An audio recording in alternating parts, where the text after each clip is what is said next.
Everyone, আসসালামু আলাইকুম। সবাই কেমন আছেন? আশা করি সবাই ভালো আছেন। আজকে আমি তেলের পিঠা বানাবো, সেটাই আজকে আপনাদের সাথে আমি শেয়ার করছি। পুরো রেসিপি যদি আপনারা চান অবশ্যই আমাকে কমেন্টস করে জানাবেন, আমি রেসিপিটা দেওয়ার চেষ্টা করব। এই তো আমি আজকে বিকেলে থেকে ব্লগটা শুরু করছি। আশা করি আজকে এই ব্লগটা আপনাদের কাছে ভালো লাগবে। ভালো লাগলে অবশ্যই লাইক, কমেন্ট অ্যান্ড শেয়ার করতে ভুলবেন না। এখানে আমি তেল গরম বসিয়ে দিলাম। এর মধ্যে কিন্তু আমি ডোটা তৈরি করে আধা ঘন্টা রেখে দিয়েছি, মেখে আধা ঘন্টার জন্য রেস্টে রেখে দিয়েছিলাম। এরপরে আমি তেলটা যখন গরম হয়ে যাবে এর মধ্যে পিঠাগুলো আমি ঢেলে দিব। এটা আপনারা কি বলেন?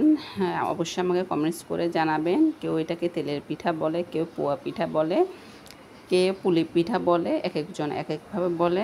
যা কে কীভাবে বলে আমাকে অবশ্যই কমেন্ট করে জানাবেন। এটা কিন্তু আমি গুড় দিয়ে, কোনো রকম চিনি ছাড়া গুড় দিয়ে তৈরি করছি।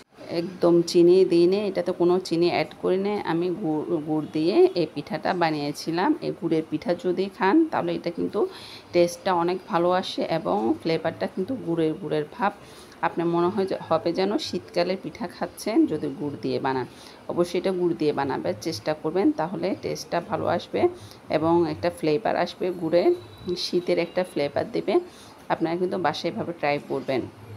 আমি এখানে তাড়াতাড়ি খাওয়ার জন্য আমি চারটা করে দিয়ে দিচ্ছি পুলি পিঠাগুলো বা পোয়া পিঠা। তো এটা যখন হয়ে যাবে আমি এটা নামিয়ে ফেলবো, আমার রান্নাবান্নাও করার লাগবে।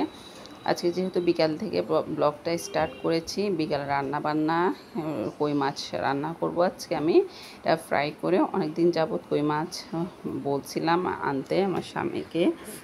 তো ও নিয়ে এসেছিলো কই মাছ। এখন ওইটা আমি সুন্দর করে ধুয়ে পরিষ্কার করে তারপর রান্না করব। এইটা করতে করতে আমার অবস্থা একবারে টায়ার্ড হয়ে গেছে।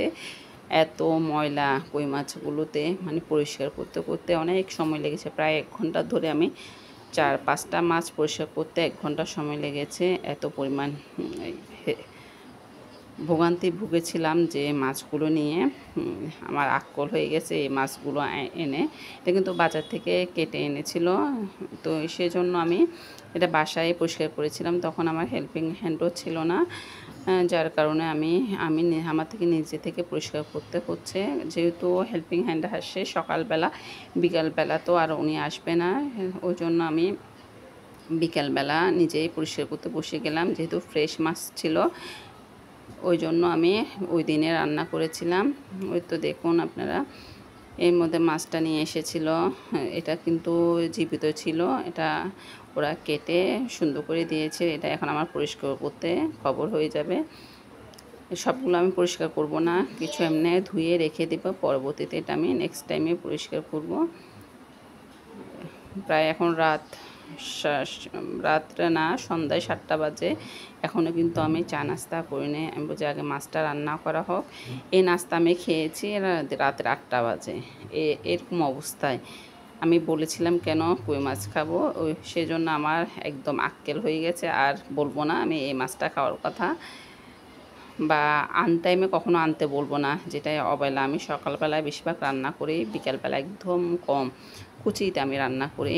হঠাৎ করে বিকেলবেলা রান্না করা হয়, ওই জন্য আমি বলছি বিধায় টাটকা আছে মাছ আনছে বিধায়, সেজন্য আমি রান্নাটা করে ফেললাম। ফ্রেশ খেতে কিন্তু অনেক মজা মাছ, যে কোনো কিছু ফ্রেশ হলে এটা মজা হয়। এই জন্য আমি ভাবলাম যতই কষ্ট হোক রান্নাটা করে ফেলি, পরের দিন না হয় রান্নাটা একটু কম করব। তো ওই জন্য আজকে কই মাছটা সুন্দর করে হালকা লবণ, হলুদ, মরিচ দিয়ে এটা হালকা ভেজে নিলাম। এর মধ্যে পেঁয়াজ কুচি দিয়ে দিলাম, সেই তেলের মধ্যে দিয়ে দিলাম আমি পেঁয়াজ কুচি দিয়ে দিলাম। পেঁয়াজ বাটাও অ্যাড করব, এখানে রসুন বাটা দিব, হলুদের গুঁড়া, মরিচের গুঁড়া, এখানে কাঁচামরিচও দিয়ে দিচ্ছি, রসুন বাটাও দিব। অবশ্যই রসুন বাটাটা দেওয়ার চেষ্টা করবেন। এটা কিন্তু মাছ কিন্তু অনেক বড় ছিল, যদি ছোট হতো তাহলে কিন্তু এটা অনেক কাটা থাকতো, এরকম কাটা লাগে না। মাছটা খেতে কিন্তু মজা, কিন্তু কই মাছটা আমার কেন যেন ভয় লাগে। ছোটোগুলো তো আরও বেশি ভয় লাগে, গলায় কাটা আটকিলে কই মাছের অনেক, মানে বের করতে অনেক ঝামেলা। ওই জন্য আমি বড় করে পেঁয়াজ বাটাও অ্যাড করলাম। যেহেতু পেঁয়াজ বাটা ছিল ওই জন্য আমি তরকারিটা যেন ঘন হয় সেজন্য পেঁয়াজ বাটাটাও অ্যাড করলাম। সবাই তো মাছ রান্না করতে পারেন, এভাবে একদিন রান্না করে আপনারা খেয়ে দেখবেন, একবার হলেও খেয়ে দেখবেন মাছটা ভেজে হালকা, তখন এটা খেয়ে দেখবেন। এটা কিন্তু আপনার যদি পরের দিনও খান সেটা কিন্তু ভাঙবে না, যেহেতু আমার এটা ফ্রাই করা হয়েছে, হালকা ফ্রাই করেছিলাম। যদি কাঁচা মাছটা রান্না করতাম সেটা কিন্তু ভেঙে যাওয়ার, বেশিরভাগ মাছ ভেঙে যায়। ওই জন্য আমি মনে করলাম মাছটা একটু ভেজে রান্না করে, তাহলে খেতেও অনেকটা ভালো লাগবে।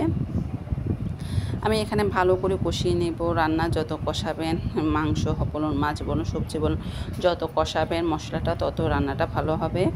আর সবসময় গরম পানি দেওয়ার চেষ্টা করবেন, তাহলে রান্নার টেস্টটা ভালো আসে, রান্নাটাও তাড়াতাড়ি হয়ে যায়। আমি মাছটা কিন্তু হলুদ লবণ মরিচ দিয়ে আগে আধা ঘন্টা ম্যারিনেট করে রেখে দিয়েছিলাম, যেন হলুদ মরিচ এগুলো মাছের ভিতরে মশলাটা ভালোভাবে ঢুকে। যেহেতু মাছটা ফ্রেশ ছিল এই জন্য আমি রান্না করে ফেলছি। এখানে আমি একটু ঝালের পরিমাণ বাড়িয়ে দিব, বাচ্চারা তো খাবে না, সেটা আমাদেরকে খেতে হবে। তো মাছ রান্না করলে আমার যেন মানে হাঁড়িতে থেকে যায়, কেউ খেতে চায় না। ছেলে মেয়ে একদম মাছ খেতে চায় না, ছেলে তো একদম টোটালি মাছ খায় না, যার কারণে আমার মাছটা আমাদের দুজনের জন্য রান্না করা। এরপর আমি যখন মশলাটা ভালোভাবে কষিয়ে নেব, এর মধ্যে কিন্তু আমি মাছটা দিয়ে দিব, টমেটো দিয়ে দিব, কাঁচামরিচ দিয়ে দিব। আপনি এটা ফাইনাল লুক একটু পরে দেখতে পারবেন। অবশ্যই আমাকে কিন্তু কমেন্ট করে জানাবেন আমার মাছ রান্নাটা কেমন হয়েছে। আজকে গলার অবস্থা 12টা, যেহেতু আমার থাইরয়েডের সমস্যা আছে, গলার কণ্ঠটা ভয়েস ওভারটা এরকম আসতেছে। এখানে আমি গরম পানি করে রেখেছিলাম একটু, সেটাই দিয়ে দিলাম। চায়ের জন্য পানি করে রেখেছিলাম, এটা দিয়ে আবার ভালো করে কষিয়ে নিব। যত কষাবো তত রান্নাটা ভালো হবে। কষানোর পরে কিন্তু আমি ভেজে রাখা মাছটা দিয়ে দেবো। এর মধ্যে কিন্তু আমি টমেটোও দিয়ে দিয়েছিলাম। খুব সহজে কিন্তু মাছ রান্না করা যায়, কিন্তু এটা প্রসেসিং করা বা কাটা ধোয়া এটা কিন্তু অনেক ঝামেলা। মাছে কিন্তু অনেক লোড ছিল, কেন এরকম হয়েছে সেটা আমি জানি না। তো এটা পরিষ্কার করতে প্রায় আমার 1 ঘন্টা লেগে গেছে। আমার নাস্তা বিকেলে সন্ধ্যা চা নাস্তা খেয়েছি আমি রাতে 8:30 9টা বাজে, একেবারে নামাজ পড়ে গোসল করে তারপরে নাস্তাটা খেলাম। যেহেতু আমি মাছ ধরেছি, মাছের একটা কেমন যেন একটা ফ্লেভার আসে, যার কারণে গোসল না করলে গায়ে থেকে যেন একটা গন্ধ হয়। ওই জন্য আমি গোসলটাও করে ফেললাম। মাছ রান্না শেষে একদম চুলা টুলা ক্লিন করে তারপর রান্না করে নিলাম। এখানে মাছের জন্য আমি পরিমাণ মতো পানি দিলাম, মাছটা যেন ভিতরে মশলা সবগুলো ঢুকে। এই জন্য আস্তে আগুন আমি মাছটা রান্না করবো। আপনি এটা ফাইনাল লুক একটু পরে দেখতে পারবেন। কেমন হয়েছে অবশ্যই কমেন্ট করে জানাবেন। আমি সচরাচর কই মাছটা সহজে আনি না, এত যে প্যারা খেতে হবে সেটা আমি জানি না। এরকম জানলে কিন্তু আমি কখনো আনতাম না এই মাছটা। এত যে এটা কুটতে বা এটা ধুতে অনেক কষ্ট হয়েছে। এর মধ্যে কিন্তু আমি ঢাকনাটা দিয়ে দিব, দিয়ে এটা আস্তে আগুনে মাছটা রান্না করব একদম আস্তে আগুনে। এটা ফাইনাল লুক দেখেছেন কতটা সুন্দর হয়েছে, খেতে কিন্তু অনেক মজা হয়েছে। আজকে আমার এই ব্লগটা কেমন হয়েছে অবশ্যই আমাকে কমেন্টস করে জানাবেন। এই তো সন্ধ্যায় আমরা চা নাস্তা, সন্ধ্যায় বলতে রাতের 8:30 পৌনে 9টা বাজে, কাছাকাছি 9টার কাছাকাছি। এর মধ্যে আমি রান্নাবান্না শেষ করে গোসল করে নামাজ পড়ে তারপর নাস্তা খেতে বসলাম। তো আজকে ব্লগটা কেমন লেগেছে অবশ্যই আমাকে কমেন্টস করে জানাবেন। আশা করি আজকের ব্লগটা আপনাদের কাছে ভালো লাগবে। ভালো লাগলে সবাই লাইক কমেন্ট অ্যান্ড শেয়ার করতে ভুলবেন না। আসসালামু আলাইকুম।